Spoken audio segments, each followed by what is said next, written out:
So beautiful to be together with you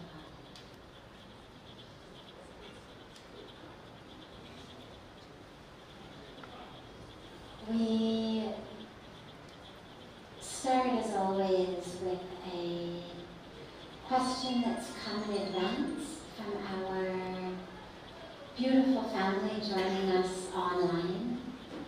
And then we'll open it up to any questions that anyone here might have. So if you have a question, there's a microphone here. We'll start with one in advance, but don't be shy. Just come up and share your name and your question. But starting with one of the ones that's come in advance.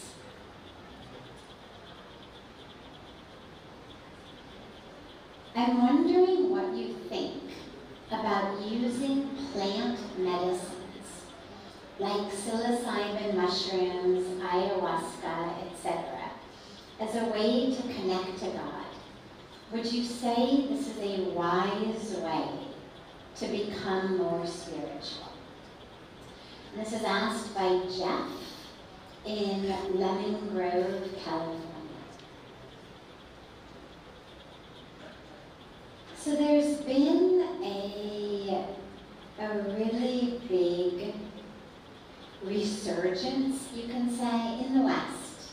Haven't seen it in India, but in the West, of people turning to psychedelics. Those that are natural, plant medicine, those that are synthetic, LSD and MDMA, etc., for spiritual growth. I'm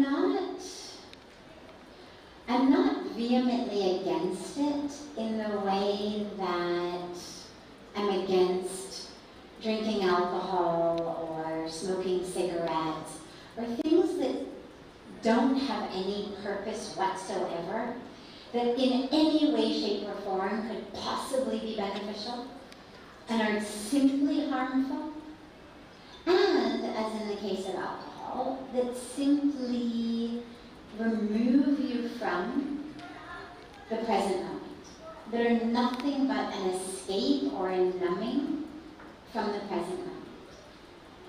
The issue with the psychedelics, again, both those which are natural, plant-based, those which are synthetic, either way, is they absolutely can be helpful to people.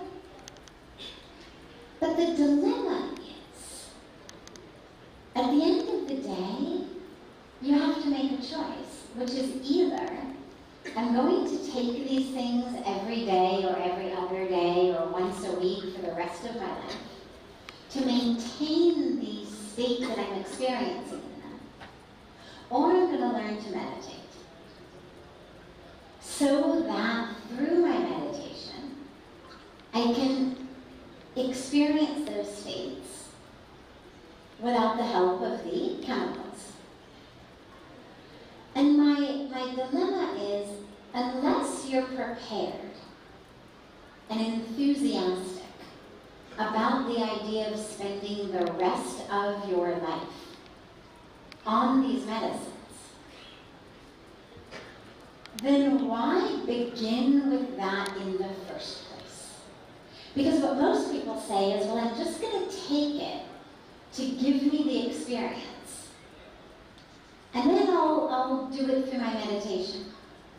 And my question always is, well, if at the end of the day you're going to have to come back to your meditation, if at the end of the day you're going to have to develop a spiritual practice that's powerful enough to give you that same experience, why not do that from the beginning? So I don't have, as I said, a deep sense of being against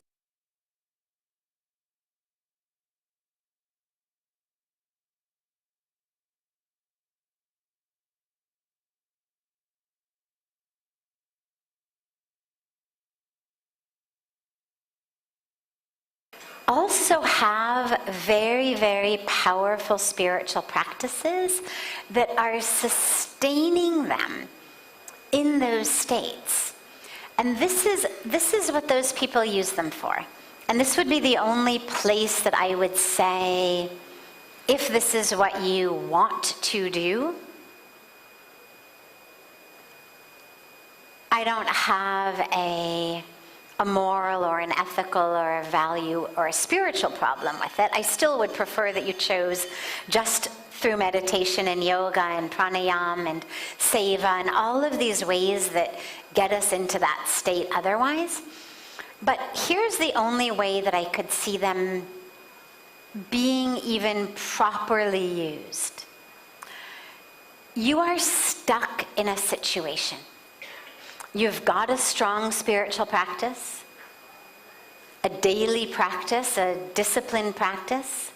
You're having deep spiritual experiences, but you have an emotional, psychological piece, perhaps from childhood, perhaps from some other time, that is keeping you really stuck and not enabling you to really enter the spiritual states that your meditation is otherwise offering.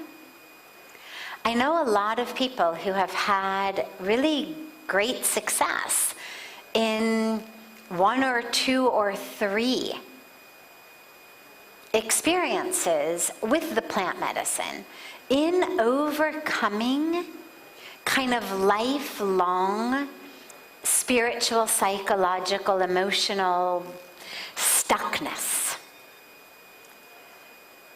But they're not things to be used on a regular basis. They're not things to be used to keep you in an experience, but rather to show you what's possible, to help break through the stuckness that a lot of people's childhood and otherwise emotional psyche may end up stuck in. And only under the guidance of someone who really knows what they're doing. They're not party drugs. It's not about getting together with a bunch of friends and taking them to just have fun. It's stuff that is done under the guidance and the leadership, whether it's of a trained therapist, a trained psychologist, a shaman, a medicine man, whoever it may be, but someone who understands the depth and the severity of the power of these medicines. So if you go in with an intention to simply break through something, again, it's not my first choice. I would always suggest and encourage and desire and hope for the spiritual practices. It's what our saints and our sages and our yogis have been doing for thousands of years. The practice of yoga, yoga philosophy, yoga psychology works with these same mental and emotional states. So that would always be my first choice. But if you were going to work with these medicines, again, I don't have a problem with that at all, as long as you do it really clearly with a reverence for your process, for the medicines. As I said, under the guidance of someone who knows exactly what they're doing and guides you through the process, and with a really clear intention of breaking through a specific hurdle, blockage, stuckness that you've been experiencing for a really long time, that you've tried everything else, nothing is working. And again, I do know a lot of people for whom these medicines have been really helpful in those ways. So I know they can be very helpful. But just remember, ultimately, you're going to have to go back to using meditation to stay there. So If you can get there through meditation, patiently, it's better. If not, these are also absolutely there, and it's certainly much better than a life of depression, a life of misery. It's much better than committing suicide. It's much better than a lot of the other options that so many people who struggle go through. You know, there's universities and hospitals like Johns Hopkins, for example, that have done studies around the use of psilocybin in working with people who have suffered trauma, have suffered in different mental health ways. So there's definitely research and evidence around the efficacy of it, if used in that way. But remember, it's not about a party. It's not about taking something that you're going to just keep taking because it feels so much better to be high than to come down. But it's got to be intentional and part of your spiritual practice.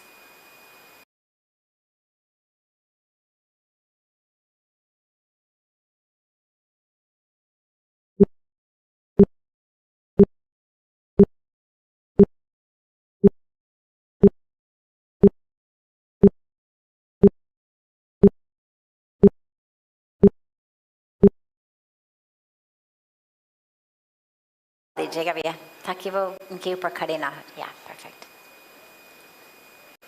Come, please.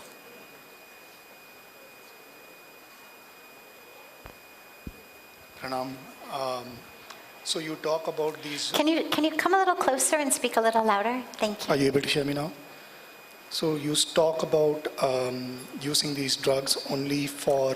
Voy a keep volume parado, sunay ni dere. Thanks.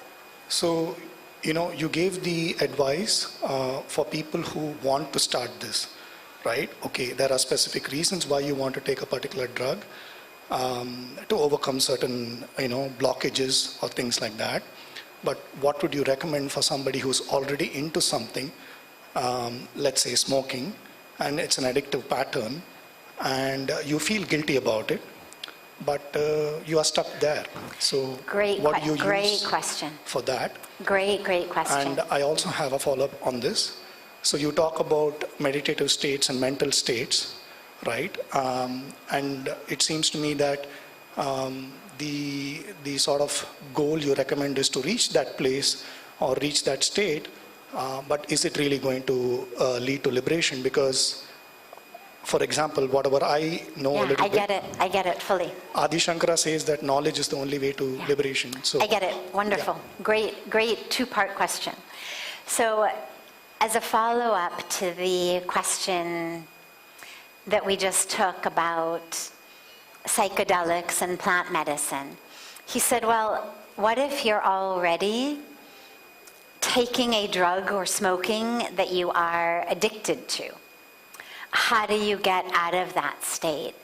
And it's important to mention that one of the reasons, as I said before, that I'm not so vehemently against the use of plant medicine or psychedelics is they are not addictive.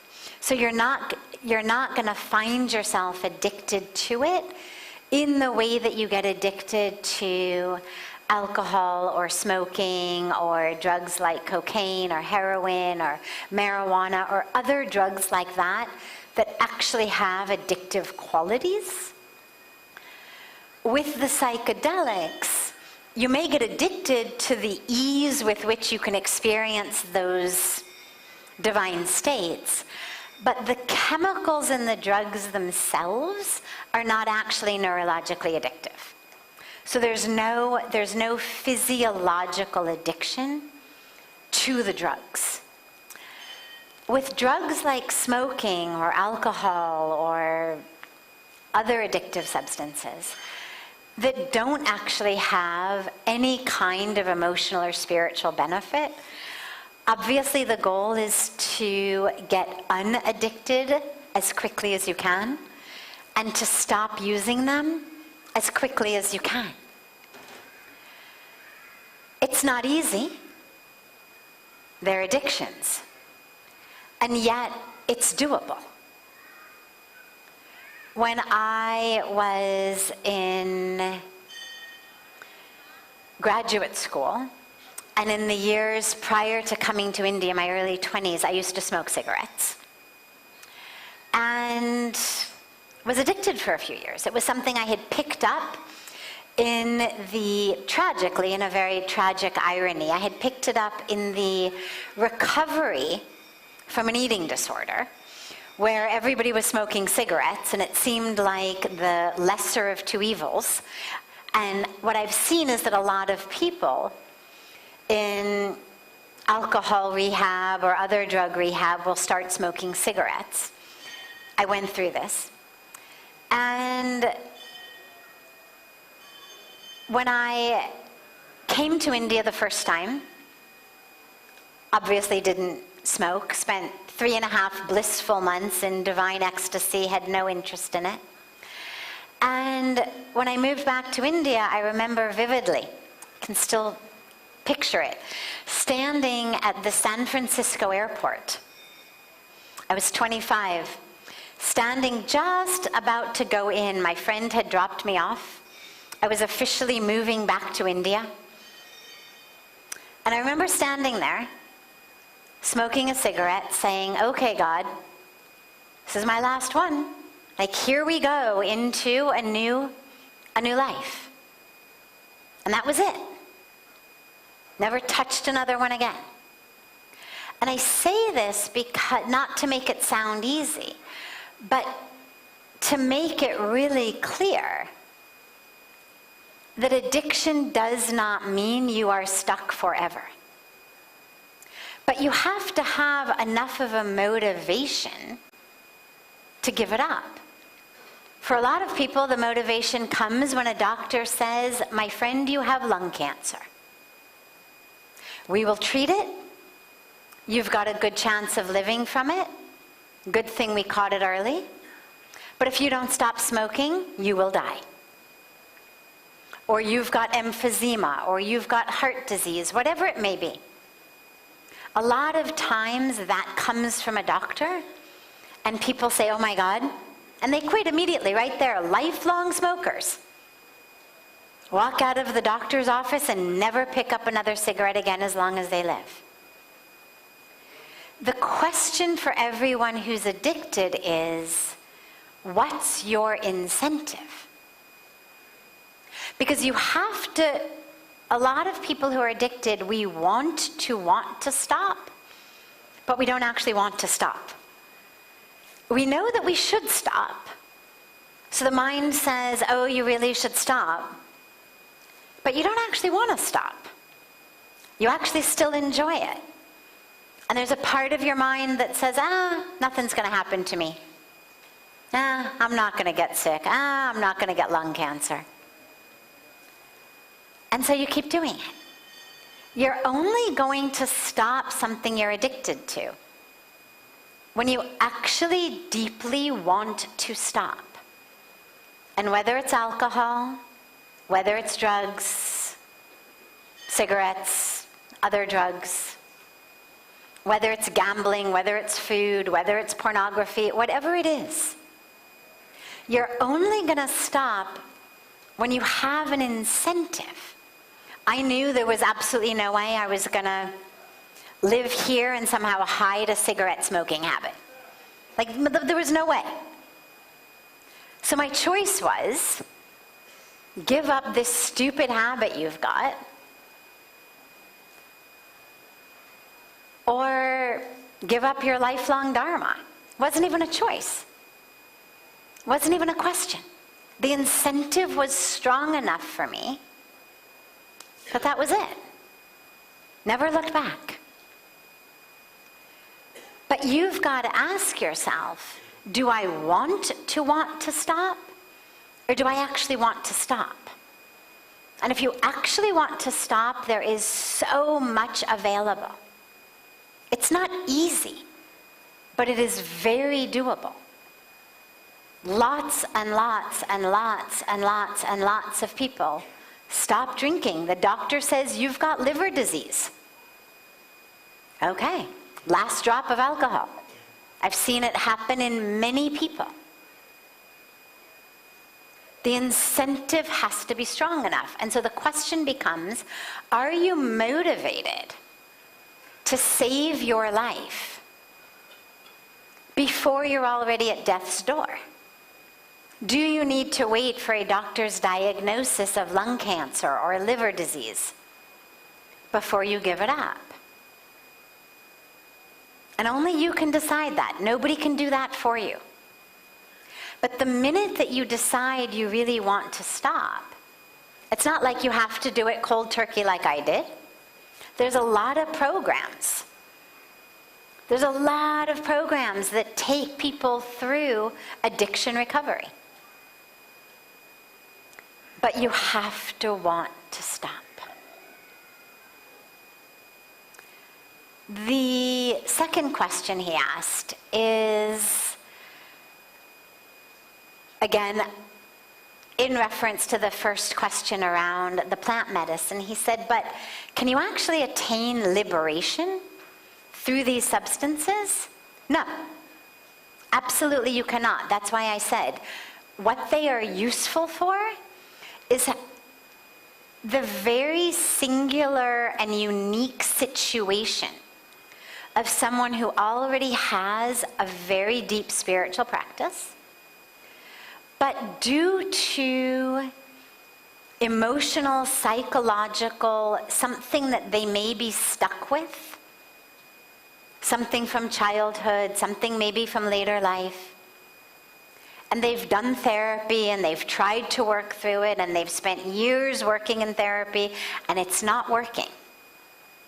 I have seen people find an incredible value in, as I said, just 1 or 2 or 3 sessions. I don't mean using it for years. I mean a very short, time-bound, under the guidance of someone who knows what they're doing, session to release that which is keeping them stuck. And again, I wouldn't say this if there weren't now a lot of scientific and medical research saying the same thing. So I've seen it in people I know. There's also now research, a lot of it, coming out of a lot of big universities around it. No, it doesn't give you liberation, by any means. What it can do is give you a glimpse of what is possible, and therefore serve as a catalyst to people's motivation to keep meditating. But we keep coming back to the point is, you got to do the practice. Only through your own practice are you going to attain liberation. But if your practice is stuck, is stagnant, you've been doing it for a long time, you're getting nowhere, and you've got an opportunity under the guidance of someone, again, who really knows what they're doing, and you want to try it, I would not have any problem with you doing that. But remember, we have thousands and thousands and thousands of years of yogis and rishis and students of the yogis and rishis, clearing their psychological baggage, attaining liberation, attaining samadhi through Ashtanga Yoga. Patanjali gave us 8 limbs. So you don't need them at all. But for people who want to use that, I don't, as I said, have a problem with that. And I've seen it be helpful for some people. Yeah, other questions? Yes, come.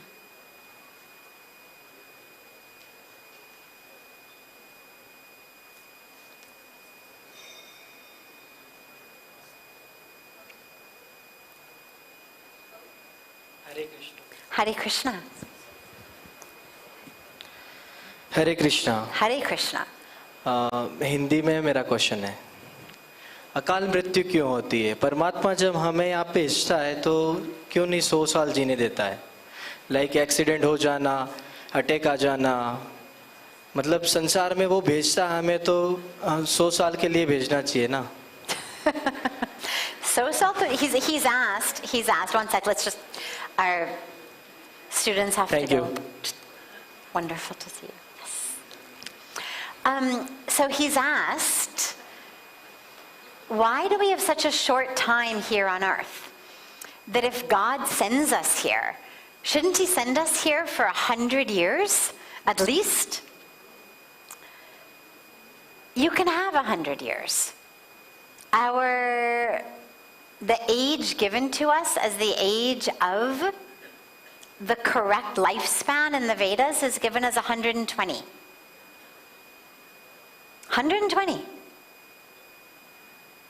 Absolutely no reason you cannot live 100 years or more. But you have to live them properly. You're not going to live them on McDonald's.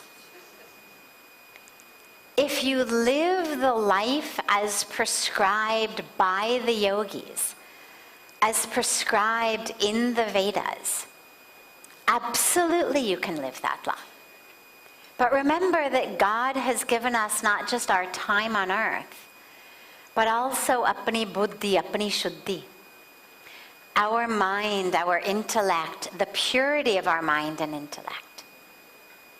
To be able to make proper decisions about our life. So it's not a free 100 years, jo bhi karo karo. It's live a life of balance. Live a life of alignment. Easily you can live 100 years. Easily. 120. Again, that's what the Vedas say. But you got to live them accordingly.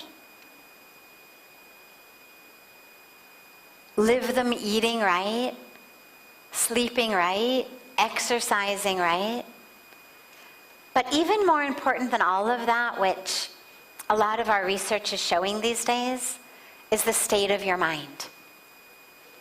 You know, I read, because I have a big interest in this, so whenever there's a new, like, oldest person in the world or oldest person in America, I always read the articles about them, because they always interview them, like, oh, what is your secret?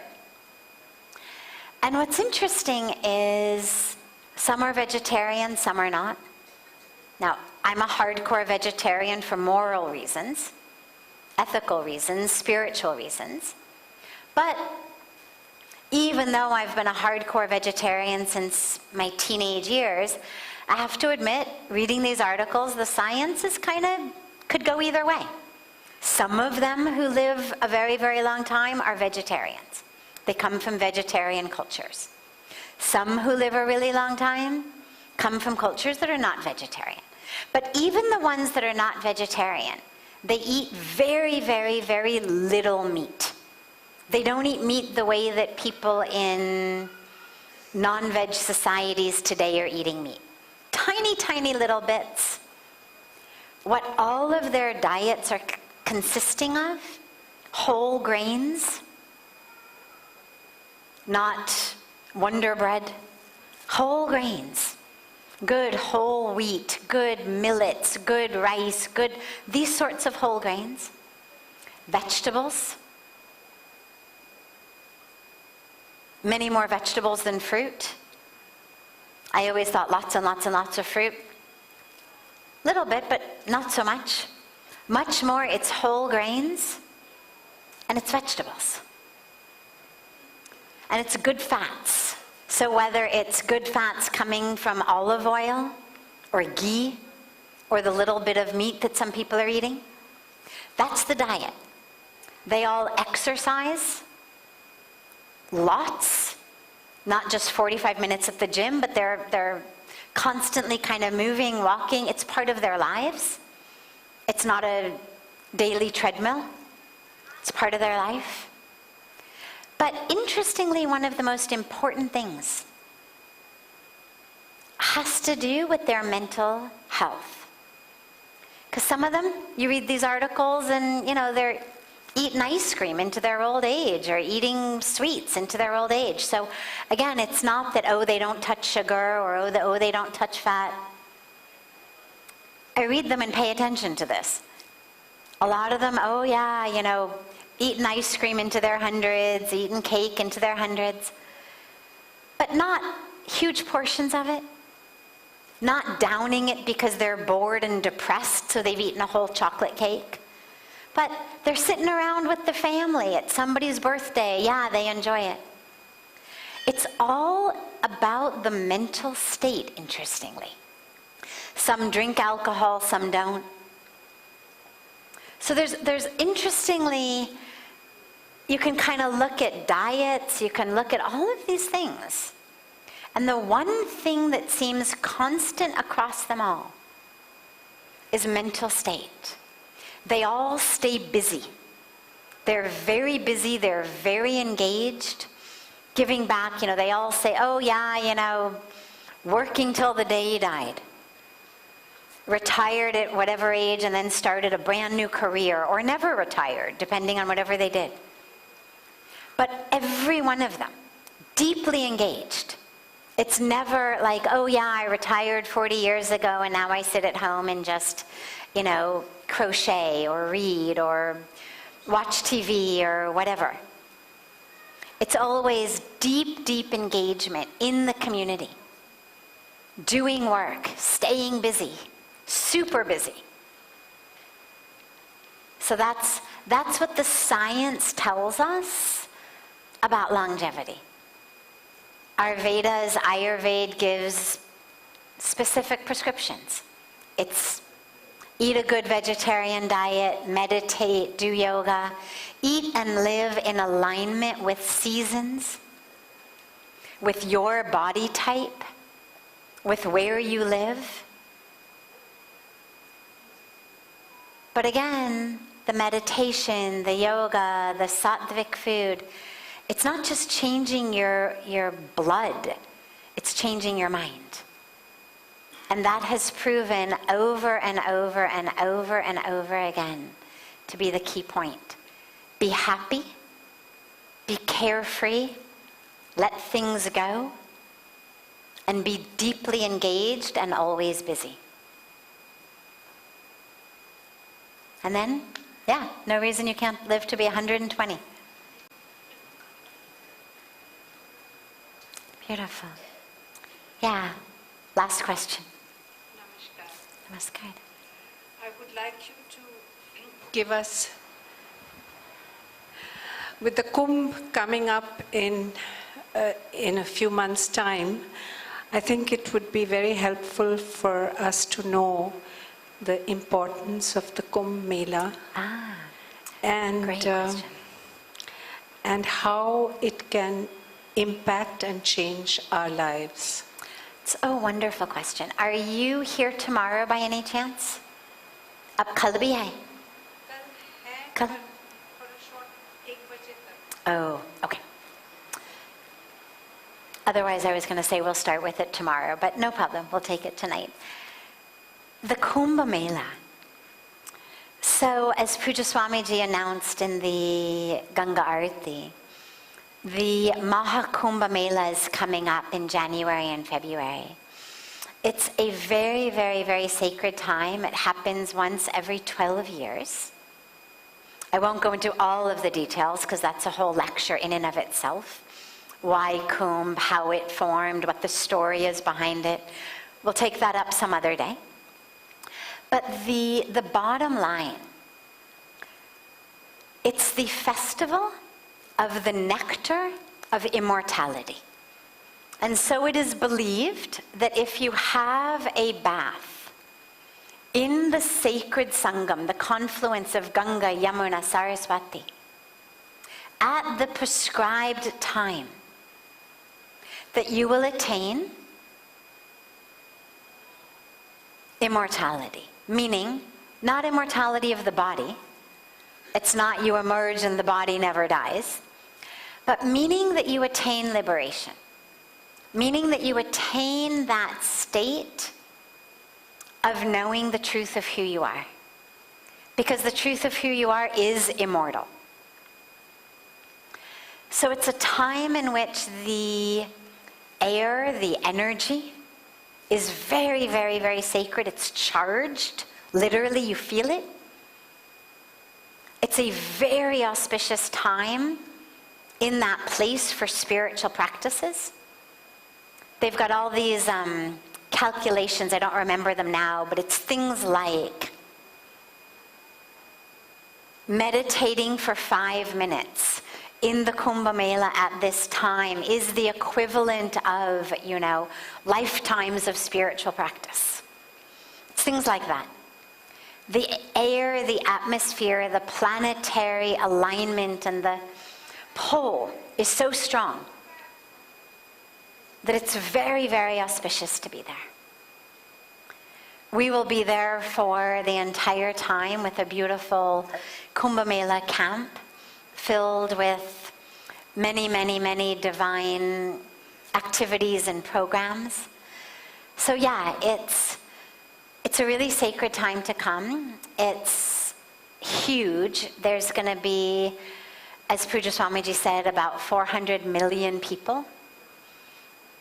I mean, just think about that. 400 million people.